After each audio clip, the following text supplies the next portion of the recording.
Hello, snowboarders of the internet. I am your host, Kevin, here to give you a review of the bent metal solution. I rode these bindings on a GNU Zoid Goofy, the 159, at Breckenridge on a bunch of different days, honestly. Best day I remember, it was late season POW, and I was riding across bowls, I was riding in trees, I was riding everywhere. So I was getting a ton of mixed snow conditions on these guys. Definitely a full test. Pretty much everything I could throw at these, I threw at them. The adjustability on the bent metal solutions, start with straps. You have your standard flip cans, very similar to the Burton stuff, where you flip the little tab up and spin the bolt out and then spin it back in, and you do have a Phillips head to it. So you can screw that in if you really need to use a screwdriver. I don't know why you would, but apparently if you really need to, you can. The ankle strap and heel cup are both on the same bolts on the sides of the binding, so if you need to adjust those, you loosen it up and you just move the heel cup in and out. It's super easy, and then just tighten it back down, no problems there.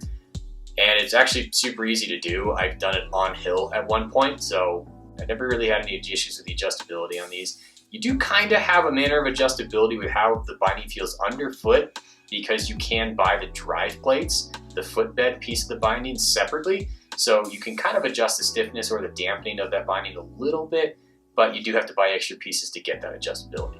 The straps on these are honestly really good. I actually really ended up liking the straps on these. The ankle strap is of the new breed that is foam with a kind of plasticky or nylon skeleton around it. So that skeleton is going to give it that structure, and then that foam is going to make it ride a little bit smoother and distribute that pressure a little bit better. And the best part about these stylish straps is there's no stitching, there's no fabric, so nothing's going to blow out, nothing's going to stretch, and this strap is just going to have a higher durability than those old style fabric foam straps out there. The toe strap is as simple as you could possibly make a toe strap, and I like that.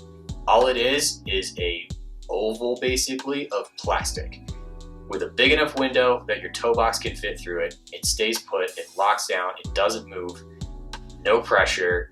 That is all a toe strap needs to be, and I really like these. No frills, nothing to go wrong, simple, awesome. The ratchets on these guys are pretty basic, nothing really to speak of. They make a little bit of a different sound out there, a little bit more of a metallic sound while you're ratcheting down, which honestly was kind of nice. Can't really explain why. Has no effect on the binding whatsoever, but kind of made a nice sound. Other than that, they climb smooth, they release smooth, never had any issues with them. It's a ratchet. The Highbacks on this solution are carbon. Now, generally speaking, I don't typically like carbon Highbacks. I think they're too transmittive. They just get too much from the feedback of the board and just push it straight into your boot, straight into your knees. Not usually a huge fan of it. However, these aren't an overbearing carbon Highback. They still give you that little bit higher level of response and energy feel compared to a nylon Highback that you get on everything else. But with the drive plates, with the way that the frame's built, the foam padding underneath, they actually do ride really smooth, and you do get enough of the vibration soaked up out of the drive plate before it gets to the Highback that you don't really run into that harsh feeling on these. So I wasn't really expecting to really enjoy the Highback piece of this, but I really ended up liking it a lot. And there is actually still a manner of torsional flex to this, which is nice because there is a fair amount of cupping shape to the Highback, and it almost has kind of a pseudo double wing to it, just kind of with how cupped it is. So the Highback definitely follows your boot around and definitely keeps the structure of that Highback behind you where you need it. Putting everything together on these bindings, it lands it definitely more towards your aggressive all mountain ride. I wouldn't quite put it into your full-on free ride. I think the frame quite isn't stiff enough to really push it into your super steep, super aggressive free ride category, but definitely charger all mountain, big freestyle, kind of that style of rider is kind of what this really feels like. The best part about these bindings though is definitely the drive plates. The solution is coming with the carbon version of their drive plate and is definitely the smoothest riding. I don't feel like the drive plates had a massive impact on the stiffness of the binding, but they definitely affected the underfoot feel and the dampening level of them. So the carbons definitely ride the smoothest out of the three versions of the drive plates, and was definitely my favorite. I ended up kind of playing with that drive plate across the rest of their line. As I wrote everything, just to kind of get an idea of whether or not they're going to really change the flex or the feel of the binding. And really that's what I noticed the most was the dampening level. And the carbon drive plates definitely ride the smoothest.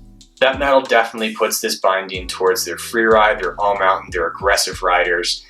This is Pat Moore's binding of choice. So this is what he rides. If you want to try and ride like him, hit stuff like him, hit features like him, at that size, that level, and that aggressiveness, that's where Bent Metal kind of puts this binding. I definitely think they nail it. I think that's where this binding definitely lands, is kind of your freestyle free ride or your aggressive all mountain rider. I was pretty skeptical getting in these bindings the first time last year, and they're just good. They're just good bindings, and while I wasn't really expecting to like the carbon Highback, as I don't traditionally like carbon Highbacks, with everything that's going on in this binding with the drive plates and just the way that their frame works, they actually are good Highbacks. I didn't feel like I had a problem with them. They didn't feel overbearing, they weren't harsh, and they rode really well. So overall, I actually really like this binding.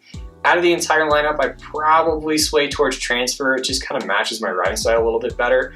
But if I was looking for something that was more aggressive, more responsive, and more active, the Solution is definitely something that would be on my mind. Thanks for watching. I've been your host, Kevin. Have you tried the Solutions? What did you think? Am I right? Am I way off? Leave me a comment.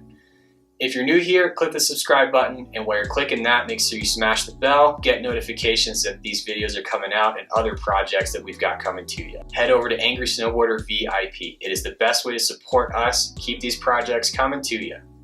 Come back for the next video.